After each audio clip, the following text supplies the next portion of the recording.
Good morning, teachers, parents, and fellow graduates, and welcome to Campion's graduate ceremony of 2015.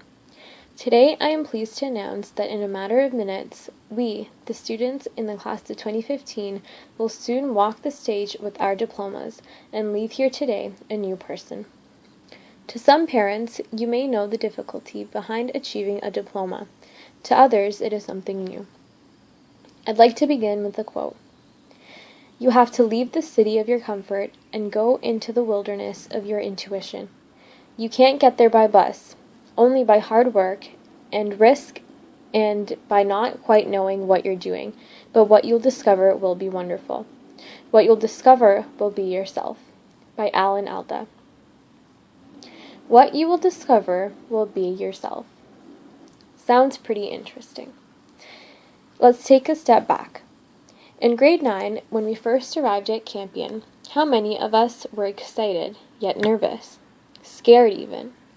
How many of us looked back at grade 8 and realized the comfort of our small elementary community?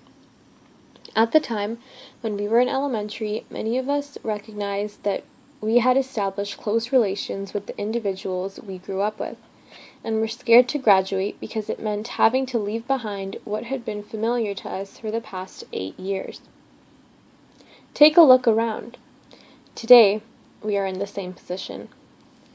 Throughout these 4 past years, we have met new faces, some friendly and some not so friendly, although everyone we have encountered has become a part of our learning experience, whether we know it or not.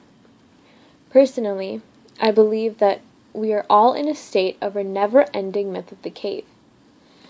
Now to some narcissists, this may sound crazy, but allow me to explain. We, similar to the prisoners, have been presented with a certain view we've called reality. And as a result, we haven't necessarily had an inner desire to go beyond our comforts and search for the light at the end of the tunnel.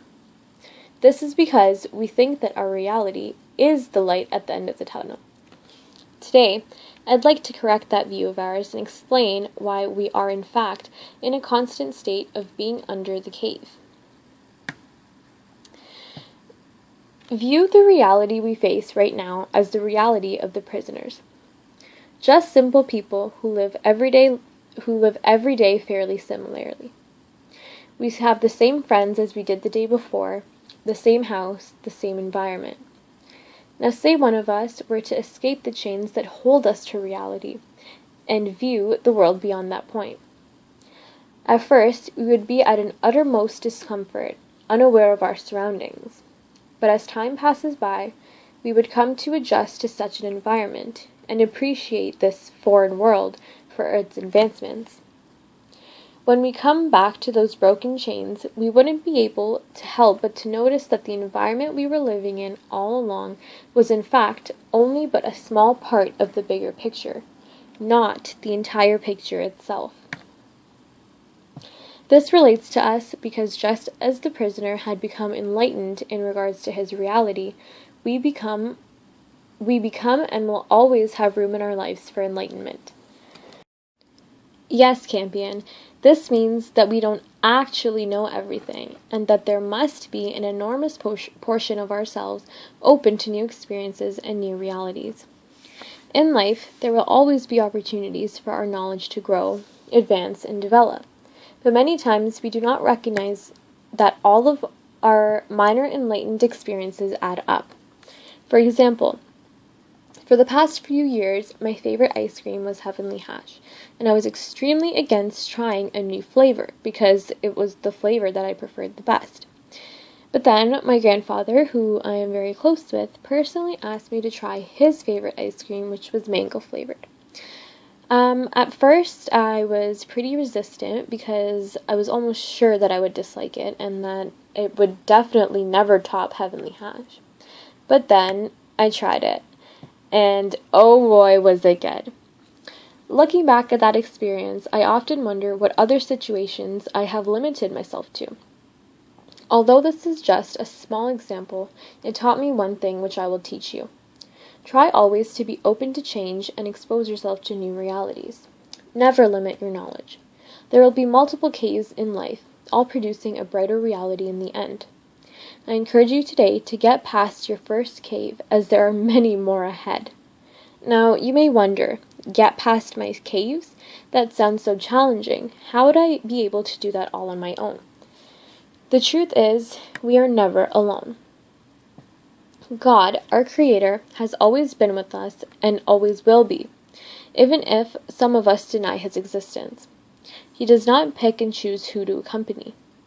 He is all-knowing and is with each of us always. I encourage you to call on Him in times of difficulty, stress, or while experiencing any other form of discomfort.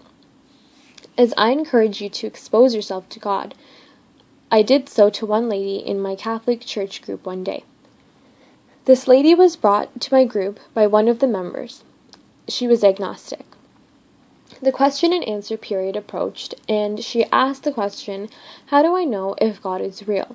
Every time I ask this question, I'm told I need to pray harder and wait for Him to answer my prayers. It has been 38 years, and I'm still not able to truthfully state that I believe that God is real. Instantly, I remembered the ontological argument framed by St. Augustine that proves the existence of God based on the nature of His being. And I posed a question to her. I asked, if you say God is just an idea to you, is it possible to conceive of a greater being? Slowly, she answered no. All of a sudden, the room got quiet, and while she was thinking of her answer, I noticed the expression on her face. She noticed it as well. I then said, then there is your proof that God exists, considering you, personally, cannot come to imagine a greater being. I pose the same question to all of you today. Are you able to conceive of a greater being, or is God the ultimate and greatest entity imaginable? The answer is up to you. In the past 2 years, I've noticed a large increase in the ratio of non-believers to believers. I'm not here to determine your faith, although I will share with you one thing. We, the sons and daughters of God, no matter what our beliefs and values are loved by God. We as sinners are loved by God. He knows we are sinners and still loves us. See, the magnificent part about the Catholic faith is that it teaches us that God has given us the free will to choose from right and wrong. Each person, upon every decision, has a liberty to make their own choices. But in the process of the decision-making, there comes the issue of uncertainty in regards to what should be considered right and wrong. I believe in going according to the divine command theory that states that we should not obey God for our own good, but obey Him because God wills it.